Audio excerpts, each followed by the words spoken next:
नमस्कार मेरे प्यारे साथियों, क्रैक परीक्षा में आप सभी का हार्दिक स्वागत है। मैं लेकर आया हूं 27 सितंबर सेकेंड शिफ्ट का पेपर, जो कि पेपर हो चुका है और क्वेश्चंस लगभग हमारे पास आ चुके हैं। तो फ्रेंड्स चलते हैं क्वेश्चन की तरफ। हमारा जो पहला क्वेश्चन है कि राज्यसभा का जो सभापति होता है वो कौन होता है। तो फ्रेंड्स हम आपको बताते हैं कि भारत के उपराष्ट्रपति ही राज्य के सभापति होते हैं। फ्रेंड्स हम आपको बताते हैं कि राज्यसभा के जो उप सभापति होते हैं वो राज्यसभा द्वारा आंतरिक रूप से चुने जाते हैं, आंतरिक रूप से चुने जाते हैं। लेकिन जो उपराष्ट्रपति होते हैं वो कौन होता है, मतलब वो राज्यसभा के सभापति होते हैं। फ्रेंड्स हम आपको ये भी बता देते हैं जो सभापति हैं इस टाइम कौन है, यानी कि उपराष्ट्रपति तो मतलब जगदीप धनखड़ जी हैं, और जो उपसभापति हैं वो कौन है, वो आपके हैं हरिवंश नारायण सिंह हैं। फ्रेंड्स हम चलते हैं अगला क्वेश्चन के लिए। हमारा जो अगला क्वेश्चन है वो क्या है कि आत्महत्या की थैली किसे कहते हैं। तो फ्रेंड्स जो आत्महत्या की थैली होती है वो लाइसोसोम को कहते हैं। फ्रेंड्स इसे सुसाइड बैग कहा जाता है। फ्रेंड्स हम आपको बता देते हैं जो इसकी खोज किया था, उसकी खोज सी डुवे ने किया था, सी डुवे ने किया था। फ्रेंड्स हम आपको बता दें इसका जो कार्य है कोशिकाओं के अंदर अनावश्यक पदार्थों का जो डिकम्पोजिशन करना होता है, विघटन करना होता है। फ्रेंड्स लाइसोसोम का जो निर्माण होता है वो गोल्जी गाय में होता है, गोल्जी काय में होता है। फ्रेंड्स हम चलते हैं अगले प्रश्न की तरफ। हमारा जो अगला प्रश्न है उसे क्या कहते हैं कि यानी कह रहा है कि जब दो नदियां आपस में मिलती हैं तो उसे क्या कहते हैं। फ्रेंड्स हम आपको बता देते हैं दो या दो से अधिक नदियां अगर जब मिलती हैं तो उसे संगम कहते हैं। क्या कहते हैं? संगम कहते हैं,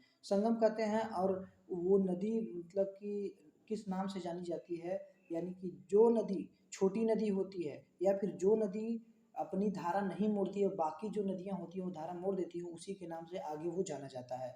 फ्रेंड्स जैसे हो गया संगम, यानी कि गंगा में यमुना मिलती हैं। फ्रेंड्स हम चलते हैं अगले प्रश्न की तरफ। हमारा जो अगला प्रश्न है वो क्या है, हमारा जो अगला प्रश्न है वो ये है कि एटीपी का फुल फॉर्म क्या होता है। फ्रेंड्स जो एटीपी का फुल फॉर्म होता है एडेनोसिन ट्राइफॉस्फेट होता है। फ्रेंड्स हम चलते हैं अगले प्रश्न की तरफ। हमारा जो अगला प्रश्न है वो क्या है कि कह रहा है कि CnH2n-2। देखिए ये क्या है, ये कह रहा है कि किस नाम से जाना जाता है। फ्रेंड्स हम आपको बता देते हैं ये एल्काइन का केमिकल फार्मूला है। फ्रेंड्स ये जनरल फार्मूला है, CnH2n-2 ये एल्काइन का जनरल फार्मूला है। फ्रेंड्स ये एल्काइन का, ऐसे एल्केन ही इंपॉर्टेंट है, एल्कीन भी और एल्काइन भी, तो ये एल्काइन का है। सो फ्रेंड्स हम चलते हैं अगले प्रश्न की तरफ। हमारा जो अगला प्रश्न है वो क्या है कि क्षारीय धातुओं, कह रहा है कि क्षारीय धातुओं को किस वर्ग में रखा गया है, यानी कि क्षारीय धातु पूछ रहा है कि किस वर्ग में रखा गया है पीरियोडिक टेबल में। फ्रेंड्स हम आपको बता देते हैं एल्कलीन जो मेटल है वो आपका पहले वर्ग में रखा गया है। क्या पहले वर्ग में रखा गया है, कौन है? तो हम आपको बता देते हैं फ्रेंड्स जो लिथियम है, सोडियम है, आपको पूरी बता देते हैं। Lithium, sodium, potassium, rubidium, caesium और फ्रांसियम है। फ्रेंड्स हम आपको बता देते हैं ये जो है आपका अप टू डाउन है। फ्रेंड्स ये जो हैं ये सभी क्या है, अल्कलीन मेटल हैं, अल्कलीन मेटल जो पहले वर्ग में आता है क्षारीय धातु। फ्रेंड्स हम चलते हैं अगले प्रश्न की तरफ। हमारा जो अगला प्रश्न है वो क्या है, हमारा जो अगला प्रश्न है वो क्या है, कह रहा है कि पंचायतों का उल्लेख किस अनुच्छेद में किया गया है। फ्रेंड्स हम आपको बता दें जो पंचायतों का उल्लेख है 243 आर्टिकल में भाग 9 में है। ध्यान रखिएगा पंचायतों का जो उल्लेख है भाग 9 में है और अनुच्छेद 243 में।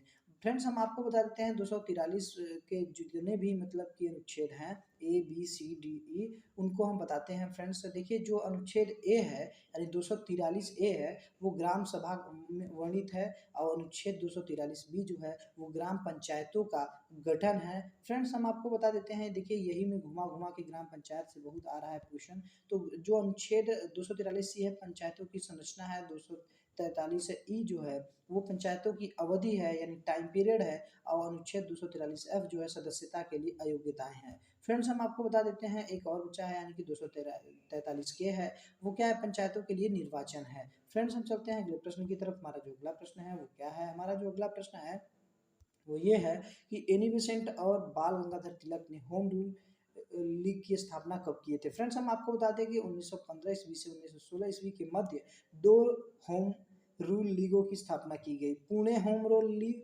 और क्या होता है मद्रास होम रूल लीग, यानी कि पुणे होम रूल लीग और Madras home rule league. Pune home rule की लीग की स्थापना जो की थी वो बाल गंगाधर तिलक ने किया था, और मद्रास होम रूल लीग की स्थापना एनी बेसेंट ने किया था। फ्रेंड्स हम आपको चलते हैं अगले क्वेश्चन की तरफ लेकर। हमारा जो अगला क्वेश्चन है वो ये है कि आठवीं कह रहा है कि आठवीं पंचवर्षीय योजना के समय प्रधानमंत्री कौन थे, तो पीवी नरसिंह राव जी थे। पीवी नरसिंह राव जी थे। हम आपको बता दें आठवीं पंचवर्षीय योजना का जो टाइम पीरियड था 1992 से लेकर 1997 तक था। और ये मॉडल किस मॉडल पर आधारित था, तो जॉन डब्ल्यू मिलर मॉडल पर आधारित था आपका आठवीं पंचवर्षीय योजना। फ्रेंड्स हम चलते हैं अगले प्रश्न की तरफ। हमारा जो अगला प्रश्न है वो ये है कि हॉकी विश्व कप 2023 की मेजबानी किसने की, तो फ्रेंड्स हम आपको बता देते हैं कि 2023 पुरुषों की हॉकी विश्व कप पुरुषों की FIH हॉकी विश्व कप का जो 15वां संस्करण होगा वो कहाँ होगा, वो हम आपको बता दें वो अपने भारत में होगा।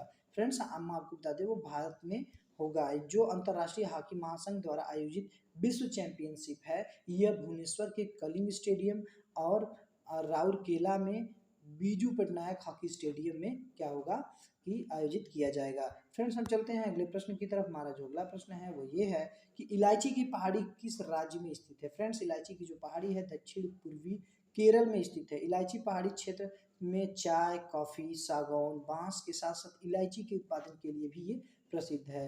फ्रेंड्स हम चलते हैं अगले प्रश्न की तरफ। हमारा जो अगला प्रश्न है कह रहा है कि संतरे में कौन सा विटामिन पाया जाता है, तो देखिए संतरा यानी कि खट्टा यानी कि विटामिन सी यानी कि एस्कॉर्बिक एसिड, यानी कह रहा है कि एस्कॉर्बिक एसिड मानव विभिन्न अन्य पशु प्रजातियों के लिए अत्यंत आवश्यक पोषक तत्व है विटामिन सी या फिर एस्कॉर्बिक एसिड। फ्रेंड्स हम आपको बता देते हैं कि ये विटामिन जो होते हैं मुख्य रूप से कार्य करते हैं यानी कि कई प्रकार की उपापचयी विक्रियाएं हेतु एस्कॉर्बिट यानी कि एस्कॉर्बिक अम्ल का एक आयन है एस्कॉर्बिट सभी पादपों एवं पशुओं में आवश्यक होता है।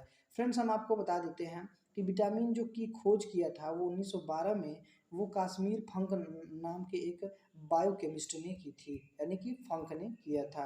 फ्रेंड्स हम चलते हैं अगले प्रश्न की तरफ। हमारा अगला प्रश्न है कि प्रकाश संश्लेषण उत्पाद के रूप में क्या मिलता है, तो प्रकाश संश्लेषण के लिए क्लोरोफिल और सूर्य के प्रकाश अनिवार्य रूप से आवश्यक होते हैं। इनकी उपस्थिति में कार्बोहाइड्रेट जैसे जटिल रासायनिक पदार्थ का संश्लेषण के उत्पाद हैं, मतलब प्रकाश संश्लेषण के उत्पाद हैं आपका कार्बोहाइड्रेट जैसे जटिल रासायनिक पदार्थ। फ्रेंड्स हम आपको बता देते हैं प्रकाश संश्लेषण में ऑक्सीजन भी क्या होता है उत्पादित होता है। इस ऑक्सीजन का उपयोग सभी जीवों द्वारा उनकी उत्तरजीविता के लिए ली जाती है सांस के रूप में।